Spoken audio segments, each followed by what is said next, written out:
Hoy vamos a conversar con Silvia Aguilera. Ella es directora del Centro de Colaboración Cívica y además está metida en una iniciativa que a mí me parece muy importante, la de la participación ciudadana en los temas de seguridad. Yo soy Julián Andrade, acompáñenme.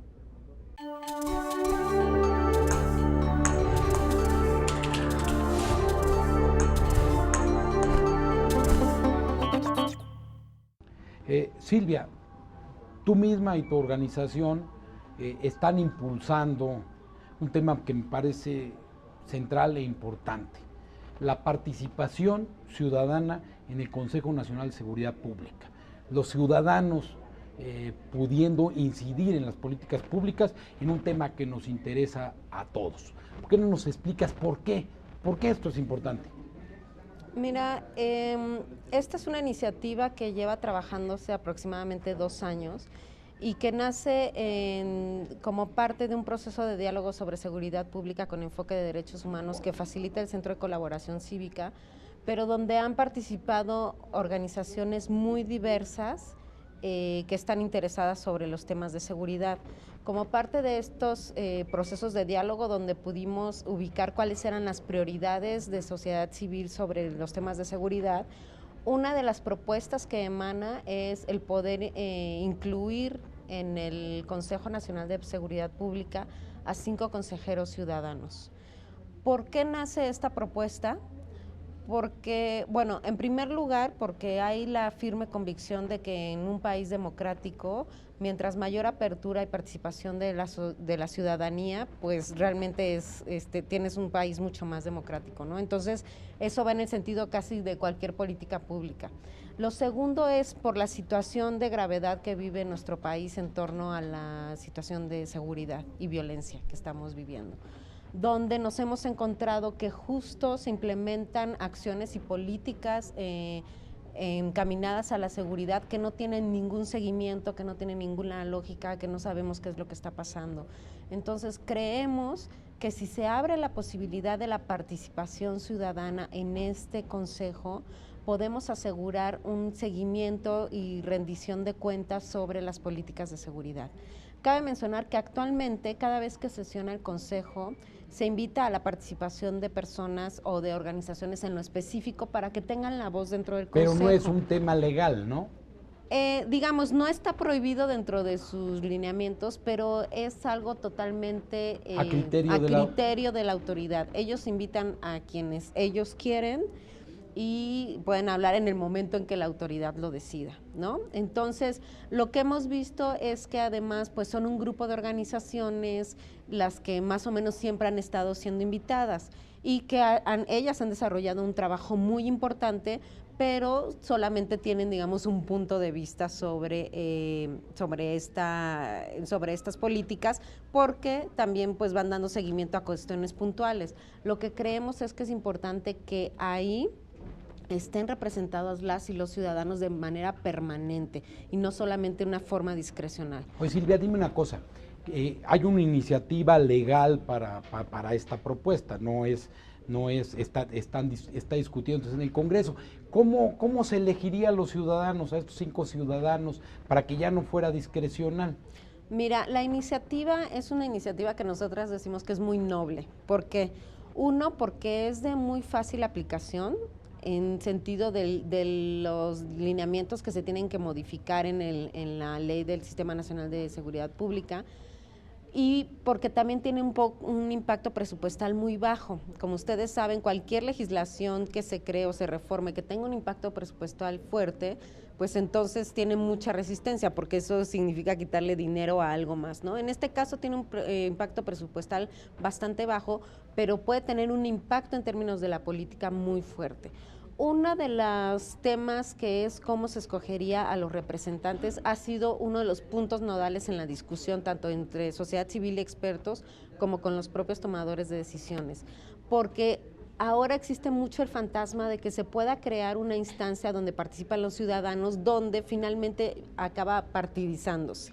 Y ahí tenemos varios ejemplos que no son nada honrosos, como el tema del IFE o del IFAI, ¿no?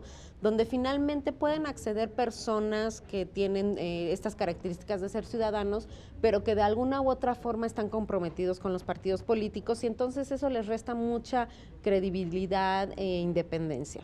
Aquí hemos estado desarrollando distintas opciones, y la que ahorita está propuesta en la iniciativa de ley que se presentó en septiembre del año pasado es que se abra una convocatoria donde todas las personas, bueno, por supuesto hay criterios establecidos que tienen que ser personas que no hayan tenido un cargo público en determinado número de años, y también que sean expertos en temas de seguridad, ¿no? Por ejemplo.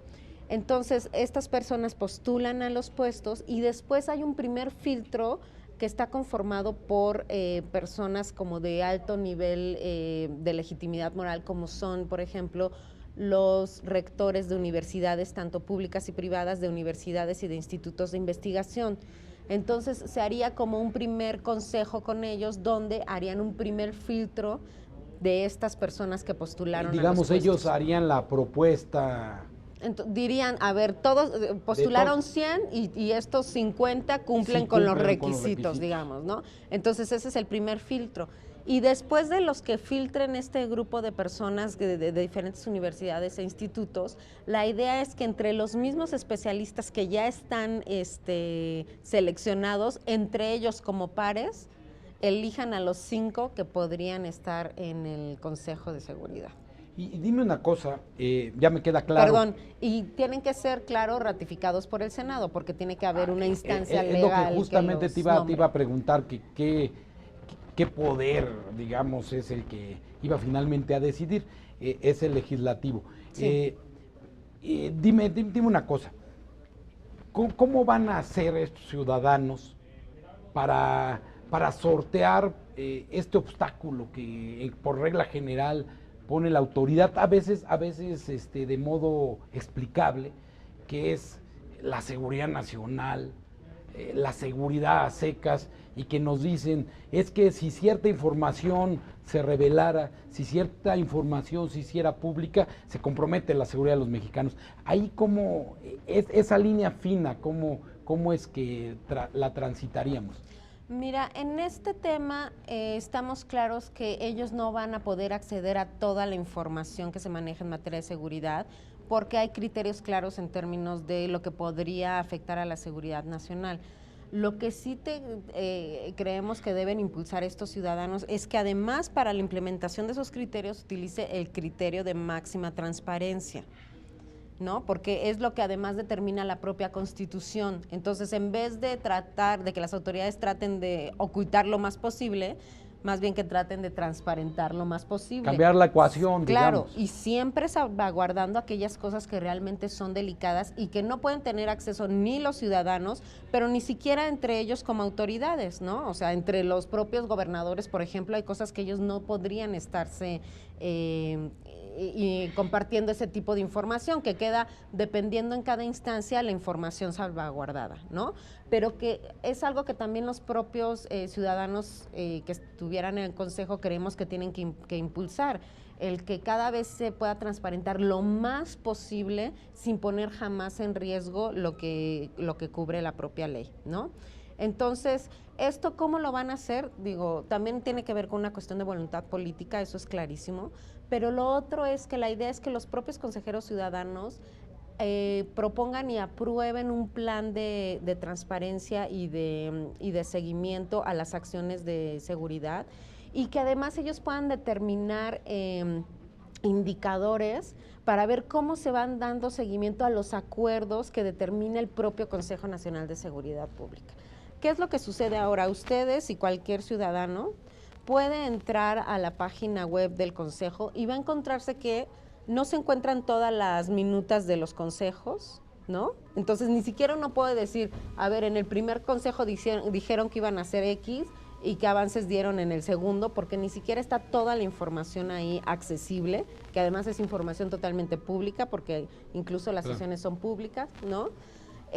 Y lo otro es que se toman decisiones y después como son un consejo, digamos, de pares, no hay cómo se puedan entre ellos realmente hacer un proceso de rendición de cuentas de qué es lo que está pasando con la implementación de las políticas, ¿no? Entonces, para eso también estaría ayudando la presencia de los consejeros. Justo los consejeros estarían solamente enfocados en ayudar a dar el seguimiento a esos acuerdos que toman los tomadores de decisiones, los gobernadores, el Poder Ejecutivo Federal, etcétera, y ver en qué se están atorando, qué es lo que está pasando, etcétera, y además poder transparentar al mayor posible de información. Y dime una cosa, Silvia, el Consejo Nacional de Seguridad, desde fuera por lo menos, más allá de que algunas sesiones en parte sean públicas, se ve como un mastodonte burocrático, donde los que asisten además cabecean, luego dicen que no tienen toda la información aunque se las hayan dado previamente. ¿Por qué esta iniciativa va a hacer que eso sea distinto? Porque imagínate dentro de ese propio consejo poder tener un cuerpo de personas que justo les ayude a que cada vez sea más ágil el manejo de información y les digan, oigan, en el próximo consejo vamos a revisar cómo se ha avanzado, por ejemplo, en toda la estrategia de control de confianza con los policías, ¿no? Que no tenemos claro qué ocurre, por ejemplo. No hay ninguna claridad. Ese es uno, por ejemplo, los acuerdos que han tomado y que no sabemos qué estados los han implementado, cuáles han sido los resultados al respecto, qué está pasando con los policías que no cumplen con los estándares de control de confianza, etcétera. Entonces, solo quedan como enunciados al aire. La idea es que este consejo pueda ir dando esos parámetros de cómo un acuerdo como el implementar el control de confianza a los policías se puede ir disgregando en diferentes indicadores para dar ese seguimiento y que el propio consejo sirva para ver cómo cada uno de los estados va avanzando en ese sentido, ¿no? ¿Esto en qué ayuda? No solamente en destrabar esto que tú llamas de algo que incluso se ve como totalmente hasta aburrido y sin sentido, sino que las propias personas, la ciudadanía en su propio estado pueda dar seguimiento a lo que su gobernador o su presidente municipal incluso está haciendo en la materia. Entonces yo podría tener la información como ciudadana del Distrito Federal y decirle, ir a presionar o incluso a invitar al propio jefe de gobierno a decir, oigan, aquí estamos atrasados, ¿qué vamos a hacer para que esto siga adelante, ¿no? Entonces, son mecanismos que no solo ayudan para que ellos puedan llevar a cabo su propia política, sino para que también los ciudadanos tengamos cada vez más herramientas para exigir a nuestras autoridades cosas muy concretas. Y entonces no que nos vengan a decir que se realizó el operativo CONAGO 1, CONAGO 2, CONAGO 28, si yo en mi realidad no veo qué significa para lo que yo vivo en materia de seguridad, ¿no? Silvia, es un gran tema, con muchísimas aristas. Te agradezco mucho esta conversación. No, muchas gracias a ti por la invitación.